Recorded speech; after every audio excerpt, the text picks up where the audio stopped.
Et salut la famille Warrior. Bana moka nyoso tout mbote na bino. Eza molobeli na bino toujours Paul Ipupa. Lelo na liboso ya vie 22. Place papa wana ya mandefu neti mboa, mandefu neti ntaba ya yoleka. Aïga kozwa na ya photo. Alegi na parce que jour ya yaki vivende zaki ya kokanga parce que yaki lundi. Donc lundi ça la raté, dimanche lundi ça la raté. Donc veki neka ko sala vidéo comme alien na mbongo. Soki ya nani pona yaka ko sala mo base ndalika ya. Ngamona uti kuna na kati via lika na ete via mandefu neti ntaba. Mandefu apembe neti ntaba salite.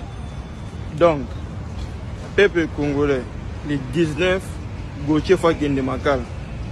Gauthier Fagende Makala. Donc, Gauthier Bako Sobo Tonere. Vers Mande Fapemena Yagi na Ejo Baro et Salagite, tant déjà pour lui.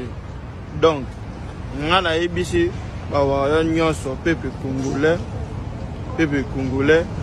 Bawarion, le 19, Bawarion, même aux Alibanda, au tout ya Libanda.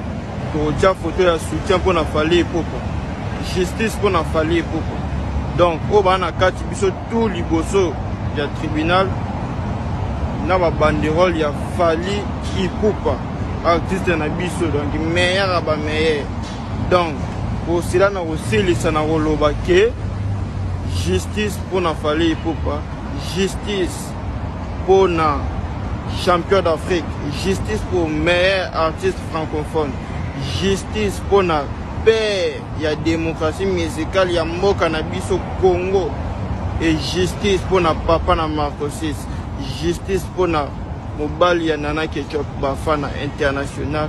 Donc Bawayo nyonso tokuta na kuna Tagas aigle toujours.